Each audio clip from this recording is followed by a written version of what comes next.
Hey everyone, and welcome back to We're Talking About. My name is Kaley Gray, and I am so excited to have my friend Sarah Truesdale on with me today. We are going to be talking about something, singleness, like in your 30s, but Sarah's married now. She's going to be sharing her story, and so I'm so excited to have her here with me. It's going to be so good. But if you have not subscribed, please subscribe and give us a review. I would love to know what you guys are thinking. And also, if you want to watch this on my YouTube channel, you can watch all of that. It's on my link below. But, okay, Sarah, can you kind of tell us a little bit? You're married now. You have 3 children. Can you tell us a little bit about your journey of dating and, how that went? Yeah, I didn't meet my husband actually until I was 31. And it felt like such a long season of waiting and wondering, is this ever going to happen for me? These dreams I have of having kids and a husband. And growing up, going into college, I didn't have much of a dating life, actually. And that really affected me, I feel like, with confidence in that area and just feeling worthy. And so in my 20s, I'd go on dates and I'd meet different people, but what happened a lot of times was the door would just be shut totally, but I would put that on me. Like I would feel like, oh, there's something wrong with me. Yeah. But really, it was just the Lord really protecting me, I feel like, and saying, don't waste your time with this. It's not the right thing. Mm-hmm. So I had, after college, moved back and worked for my dad's business and just kind of felt like I was stuck, even though it was a really great place to be. I traveled a ton when I was single. I was always going to see friends in different areas, like all over the country. I went on international trips. I was making good money, and so I was having a lot of fun. But I always felt like I was supposed to move to Denver. Okay, because you were in Iowa at the time. I was, yeah. Okay. And if you're working for your dad and your family business, there's a lot of responsibility you feel to stay, and it's a big step sometimes, it feels like, to move to a different state. Yeah. I didn't have a job.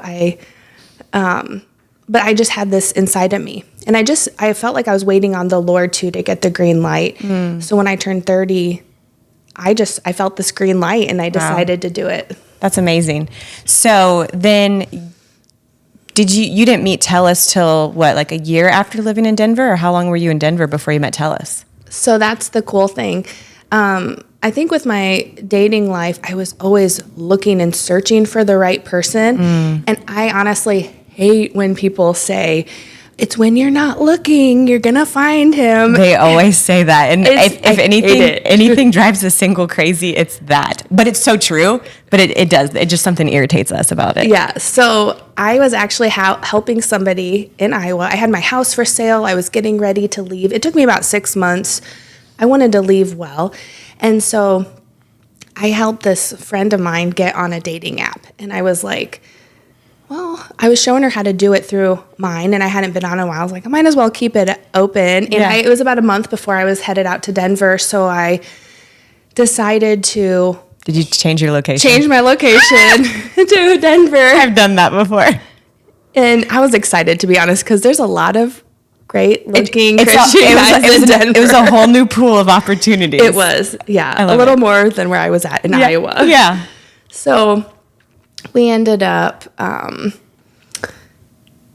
got on, and right away, Tellis, my husband, messaged me. And it was the first time, though, I was like, no, I need to focus on finishing strong where I'm at. He, even he offered helping me to move, when I got there. And he was pretty a little more aggressive, and I was like, oh, I don't know about this. Yeah. Well, he was a little bit older too, so he wasn't playing around. Yeah. And so fast forward about a month, and I get out there, and it's the first weekend I'm out there, and I'm like, well, I don't know if this is going to work, but I have nothing else going on. I might as well see if he wants to go out for the weekend and get this over with, to be honest. Okay, I love it. And so we went hiking at Red Rocks, which is up in the foothills, and we just hit it off. And we were together all day. And it was just, there was something so different about it. It was just like everything we talked about was like, you too? Like, yeah. We were just, it felt just easy and right. Yeah. And so then he asked me for 3 days in a row, he was asking me on dates, and I'm like, is this okay? Like, yeah, especially when you haven't like dated a ton and you're not like, and then for somebody to want to go bam, bam, bam, you're like, this is a lot. Yeah, which is interesting because I always wanted someone who was really strong and pursued me. Yeah. But then it also kind of scared me a little bit too. Oh, 100%. And by the third date, he's like, I don't want to see anybody else. Wow. And I was like, I just got here. Like, what if there's someone else? Yeah. And so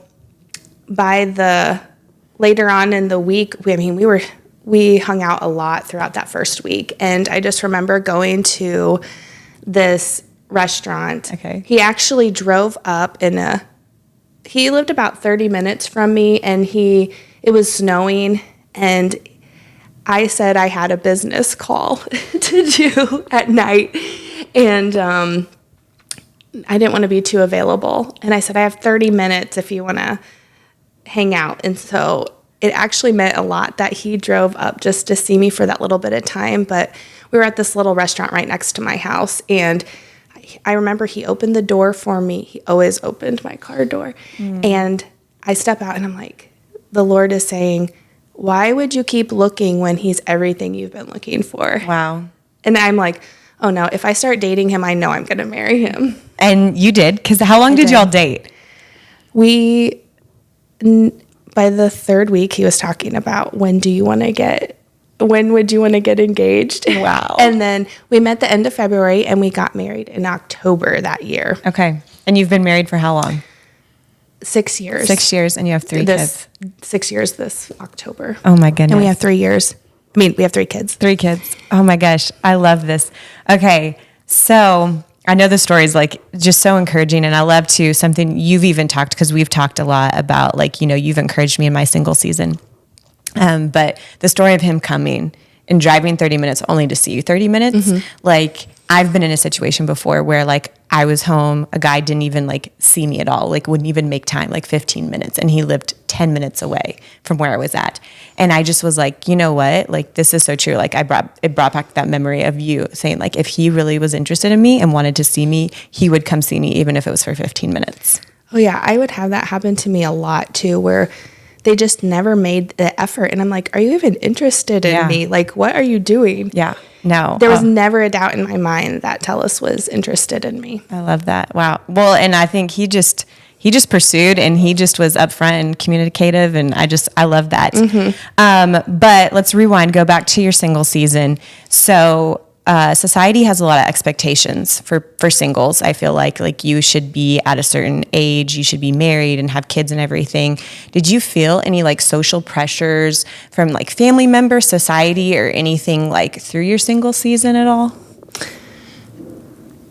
I did at times, I think, but like thinking back, I don't remember too much of that. But what I do remember is I put probably more pressure on myself than other people put on me. Yeah. Or maybe I took what they said and was maybe a little defensive about it, thinking it was more than it really was. Yeah, no, I do. Because I think a lot of times, especially family members, they say things out of love, but sometimes you are just on like high alert, high guard, and it just kind of almost offends you a little bit more. You have like that spirit of offense, like a little bit more.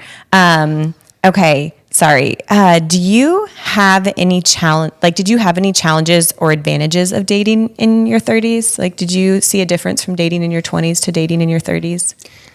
I mean, I was always trying to work on myself and develop as a person during that time. And I knew that like I had like forward mindset of who do I want to be, and am I the person that my husband is looking for? And so, in my 30s, I was definitely more mature and allowed the Lord to just work stuff out in me. Yeah. Whether it was being in the Word, listening to podcasts. Like I would, and Tellis actually did this too, but we would read marriage books and listen to that kind of stuff when we were single. So then when we came together, it was like, we didn't have to, it was just really You were preparing. easy because we didn't, we had worked a lot on our own self. Yeah. And so a lot of times I think when people get married younger, they're figuring out stuff about themselves and their sin and working that out and being married. And it can be hard. It can be hard. Yeah. I love that. I do. I feel like you're preparing yourself for that next season, even when you don't see that season coming, which is so good because like it changed. It happened just like that. Yeah. So I love how God can do that. All right. What about like friends? Like I know for me, a lot of my friends married, kids, and so like, did you struggle with that? Or like, what's something that kept you going when your friends and everybody around you is getting married? Yeah, I really struggled with that. And honestly, if I could go back and tell myself something, I would say, just chill out. Like I was so worried, is this going to happen? And I did want that so bad, but it kind of tainted my experience as a single, even though I was going out and having all this fun, traveling and, doing great fun stuff. Yeah. It just, Yeah. I guess it tainted it, but I wanted to interrupt today's episode and talk to you about liquid collagen. Now, I've been taking liquid collagen for the last 3 years, and when I first started taking it, I had no idea the benefits and everything from liquid collagen. Now, these is what has helped me, but not limited to. My hair has actually started growing. My hairstylist cannot believe it. My skin has become clear. It has helped with my gut health. My nails are growing stronger and longer.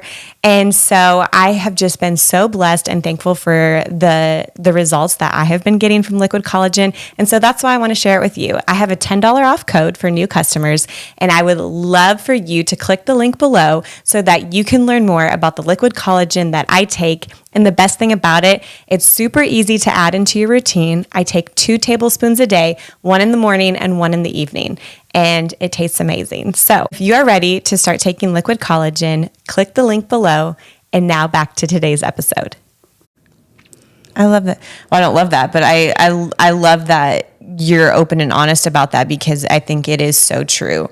And I think about like just even my 20s compared to my 30s, how my 20s and I wasn't as content as I am in my 30s. Yeah. And I wish I would have had that feeling of contentness. And I think it's surrender. Like you really have to surrender your love story to God.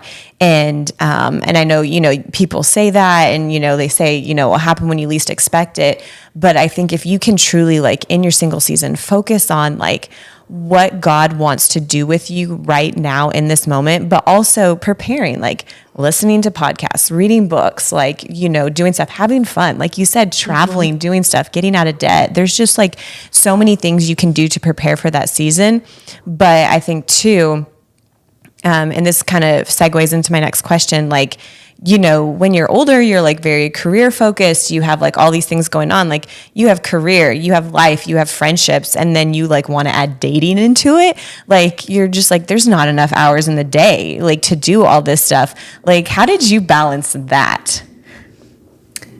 I honestly, I didn't allow for too much dating time. Yeah. Because I am a focus-driven person, and I managed some interior design showrooms, and I also had a business on the side that I would work like in the evenings. Wow. But I loved that, and it ended up being great later down the road and gave me options, but I didn't allow a ton of time for dating. Yeah, which it is hard, and that is something I know I've definitely had to set priorities and like, okay, like I've prayed. I'm like, okay, is this a season where I feel like I can date? Or like there'd be seasons where I'm like, okay, like God, I really want to date. And he's like, no, like I want you to focus on this. And I'm like, are you kidding me? Like, I feel like I've been like not dating for so long and you don't want me to date. And so I think like definitely like being prayerful in the season. I always talk about like dating apps and things. Make sure you're in the right mindset for doing it. Make sure you're not doing it at a time where you're like very thirsty, where you're like, you know, really want that. Like, of course we all want that, but like make sure you're in the right headspace for that. But also like setting aside time to make yourself available to date, because it is hard. Like, especially I think about it now, I'm like, a man can literally mess up my entire life. Like in the matter of seconds, which isn't bad, but like my schedule, my routine, everything that I do can completely change. Yeah. And so We don't always think of that when we're just feeling the loneliness. exactly. We don't look at the bigger picture always. We just wanted to fill that need right now. Yeah, exactly. No, that's so good. Okay. What quality or values were important to you when you were looking for a spouse? Like because you kind of talked about how you knew like Tellus was the one, but like, what was like something that was like really like, stood out. This is what I knew that I needed. So actually, right out of college, I have this mentor, and she actually encouraged me to just write out what I am looking for, and that was super helpful. And then like, these are like non-negotiables, and then these are things that, you know, I would like. And so I think the biggest things for me was I wanted someone to challenge me in my faith and encourage me. That was like probably the number one thing. I wanted a man that was going to lead, even though I'm a very strong woman. Yeah.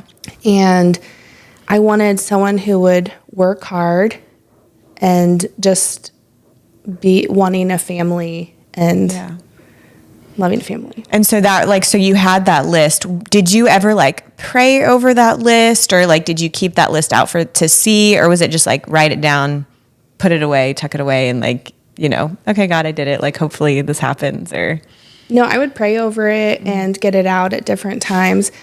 I was in Colorado Springs one time, and I found this little prayer card, and it was to pray over your husband. So I actually bought it, and it had scripture with it. And so I actually started praying over my future husband in all these different areas. And it was awesome.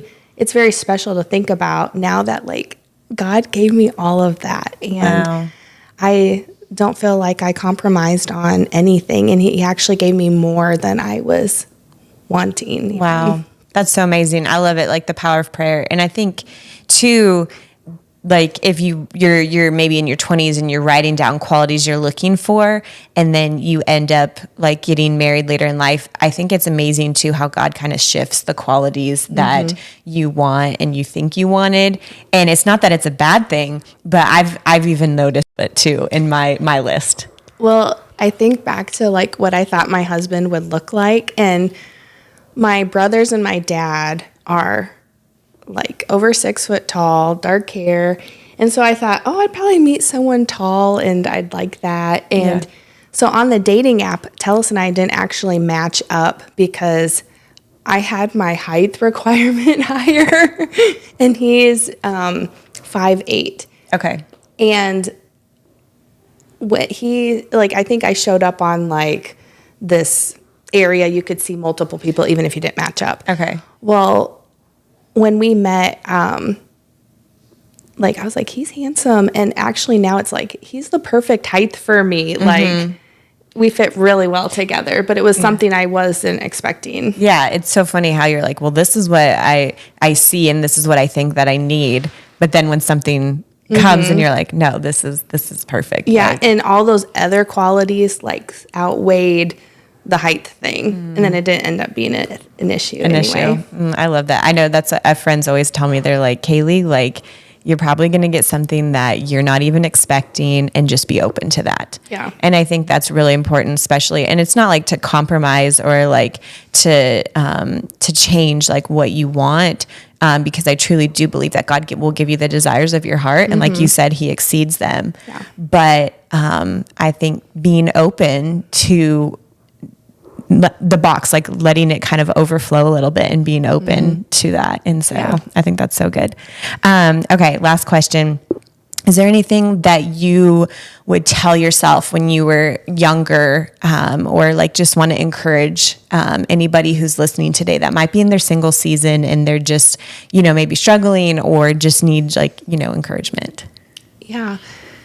I mean, I would tell myself just keep having faith and keep working on yourself. And then I would tell myself this all the time, but it is better to be single and lonely, having a great life single, than marrying the wrong person and being lonely in a marriage. Yeah. So no, that's like mic drop, but I don't want to drop my mic because I don't want to break it. But no, that's so good. And it's so true. Because I feel like it's the second biggest decision you're ever going to make in your life. And so this is a really important thing to think about, and not to be scared too about like, like kind of like you said too earlier, just like, you're like, well, could there be somebody else, but just being confident of like, okay, this is the peace I have. This is like what I feel with this person. And I'm going to just keep going and keep walking down this path. Yeah. And don't like hold your wait and hold up on your life waiting for this. Live your life. I mean, at the time I was, I'm a single girl. I bought my own house. I did different things that would have been easy just to sit back and wait. But I know those things grew me too. And they were great financial decisions. Yeah. Like, just go full forward with life. Yeah.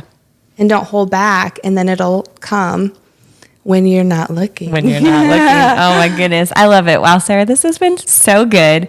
Thank you so much just for always encouraging me, for encouraging everybody listening or maybe watching. And this was so good. So thank you. Be sure to, if you haven't followed me on social media, to follow me on social media. And like I said, subscribe. I post every other Tuesday. And so I'm so glad that you guys are here. And I will see you next time on We're Talking About. Bye.